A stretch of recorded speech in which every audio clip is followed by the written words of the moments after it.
दिवस के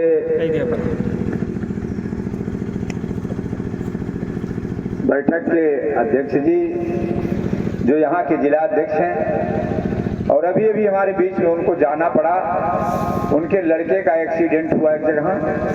हालांकि लड़का कम चोट खाया है, लेकिन एक्सीडेंट ऐसी चीज है, उसको सुनने के बाद हर माँ बाप हड़बड़ा जाता है, समाज के लोगों में भी हड़बड़ाहट होती है। चले गए यहाँ से। साथियों, आपके बीच में अपनी बात रखूं इससे पहले पूरी दुनिया को मानवता का संदेश देने वाले माता महामाया के आंचल के सम्मान प्रसागत गौतम बुद्ध पूरी दुनिया को गुरिल्ला युद्ध, जिसको मिलिट्री साइंस में जो लड़के पढ़ते लिखते होंगे या आगे पढ़ेंगे, उसमें छापामार युद्ध का नाम दिया गया है। उसके प्रणेता रहे माता जीजाबाई की आंचल के सम्मान छत्रपति शिवाजी, और पूरी दुनिया को कमजोर तबके को ऊपर उठाने की बात करने वाले कोल्हापुर नरेश छत्रपति साहू जी महाराज। साथियों, आजादी के उन वीर सपूतों को जिनका आज आपकी उसी अयोध्या की पावन धरती पर, साथियों, आज वहां शहीद मेला लगता है फैजाबाद जिला कारागार पर, और फांसी गृह जो है एक दिन के लिए साल में खुलता है। इतना बड़ा मेला लगता है, और उसका भी जो मुख्य अतिथि होता है वो शासन का कोई कैबिनेट मंत्री, जो माननीय मुख्यमंत्री का प्रतिनिधि के रूप में आता है। तो मुख्यमंत्री तो उसके लिए आएंगे नहीं, उनको मैं अपना श्रद्धा सुमन अर्पित करता हूं। साथियों, जो हमारे देश को अपना संविधान दिए, डॉक्टर भीमराव अंबेडकर, जो संविधान निर्माता कहे जाते हैं, और इस देश की सरहद को कायम करने वाले भारत के प्रथम उप प्रधानमंत्री, गृह मंत्री रहे लौह पुरुष सरदार वल्लभ भाई पटेल को, तथा एक चित्र हमारे बीच में लगा हुआ है 4 नवंबर 95 को भारत के अंदर आपके इसी लखनऊ की सरजमी पर सारे साथियों ने हमारे बताया कि लगभग 5 लाख कमेरा समाज को इकट्ठा करके अब केसरिया और नीला झंडा हम लोगों को उस दिन पकड़ाए। उनके चरणों में मैं अपना श्रद्धा सुमन अर्पित करते हुए, साथियों, वैचारिक आंदोलन के जन्मदाता रहे डॉक्टर लोहिया, लोकनायक जयप्रकाश, और भारत के जो, अगर ये कह लिया जाए कि अम्बेडकर और सारे विषयों के जो प्रणेता रहे वो भी उसी फैजाबाद की धरती पर पैदा हुए।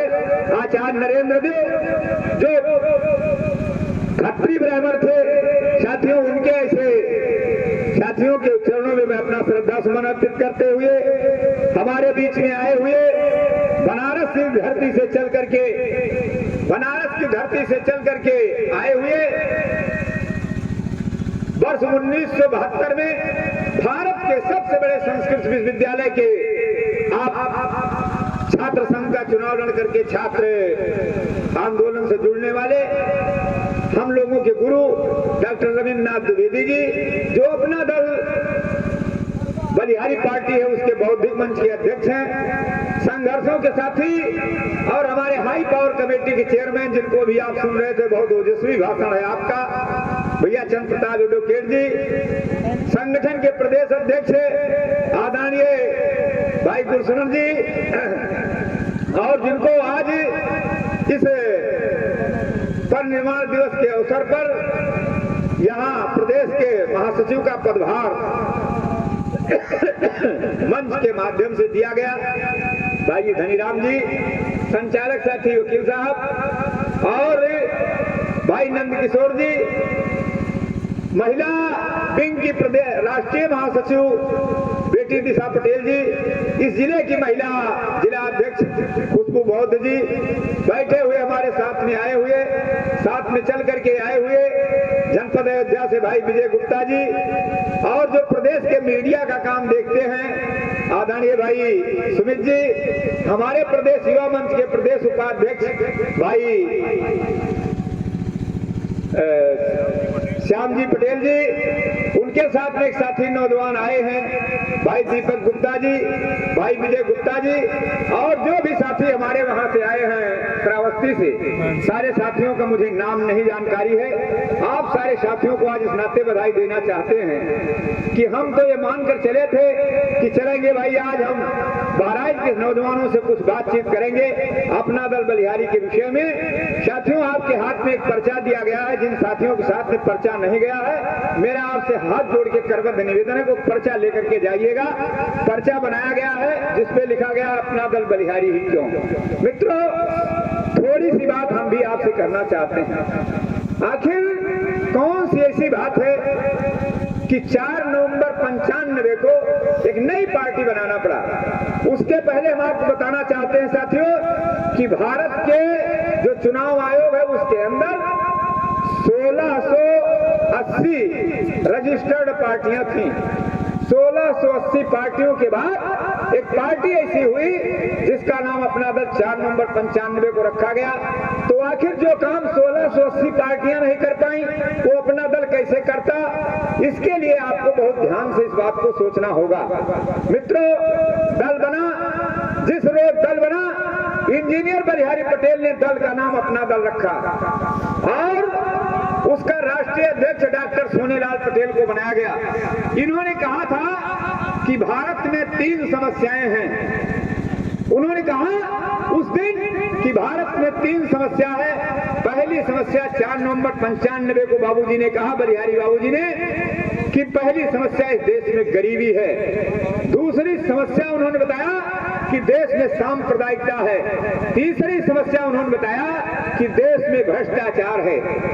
साथियों, गरीबी पर थोड़ा सा बात आपसे करेंगे, सांप्रदायिकता पर थोड़ी सी बात आपको करेंगे, भ्रष्टाचार पर आज बात हम ज्यादा आपसे करना चाहते हैं, क्योंकि हमारे जो देश के प्रधानमंत्री हैं वो कहते हैं, उनके लोग कहते हैं कि भाई ये तो बहुत बड़ा संत है, बहुत अच्छा आदमी है, तो थोड़ा उस नाते भ्रष्टाचार पर जरूर आपसे बात करना चाहेंगे। साथियों, भ्रष्टाचार को बाबूजी ने 2 खंडों में बांटा। उस दिन बलिहारी बाबूजी ने 4 नवंबर 95 को कहा था, नौजवानों इसको कलम कागज लेकर के नोट कर लो, कोई बात आपको बताने नहीं आएगा। जब भी बताएंगे धर्मराज पटेल ही आपको ये बात बताएंगे। मैं बताना चाहता हूं कि बाबूजी ने कहा था कि इस देश में 2 तरीके का भ्रष्टाचार है। पहला भ्रष्टाचार है आर्थिक भ्रष्टाचार, जिसमें रुपए पैसे वाली बेईमानी होती है। दूसरा भ्रष्टाचार है इसमें साथियों आपराधिक भ्रष्टाचार, जिसमें हमारे साथ तमाम मारपीट होती है, बहन बेटियों के साथ बलात्कार, छिनैती, डकैती, लूट, हत्याएं होती हैं। इसको हम आपराधिक भ्रष्टाचार कहते हैं। आज आपराधिक भ्रष्टाचार पर थोड़ी सी बात आपसे इस नाते जरूर करूंगा। किसी बहराइच जनपद से एक सांसद हुए थे और हमारी ख्याल से कि वो तीसरी बार यहाँ से सांसद हुए थे कि नहीं हुए थे, इशारा हमारा समझ गए होंगे। कैसरगंज संसदीय सीट से हुए थे ना? क्या नाम उनका है, जरा बोलो, क्या नाम है उनका? अरे भाई जोर से बोलो ना। बृजभूषण शरण सिंह हमारे भाई साहब से जूनियर साथी थे।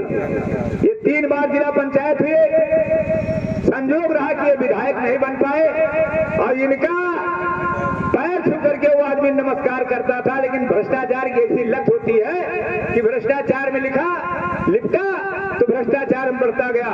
और साथियों, उसकी बात मैं बताऊं, आपराधिक भ्रष्टाचार का आलम ये हुआ कि जो हमारी नौजवान बहन बेटियां भारत को विदेश से गोल्ड मेडलिस्ट ला करके आपका नाम उजागर करने का बात करती हैं, उन्होंने उस पर भ्रष्टाचार लगाया कि इसने हमारे साथ गलत काम किया। बोलो, लगाया कि नहीं लगाया? लगाया कि नहीं लगाया भ्रष्टाचार? और उसके ऊपर भ्रष्टाचार का आरोप लगा। मोदी एंड कंपनी ने क्या काम किया? पूरे हिंदुस्तान में चुनाव होता रहा, कैसरगंज की सीट फाइनल नहीं हो रही थी। कैसरगंज की सीट जब फाइनल हुई तो क्या किया? कि ब्रिजभूषण शरण का टिकट काट करके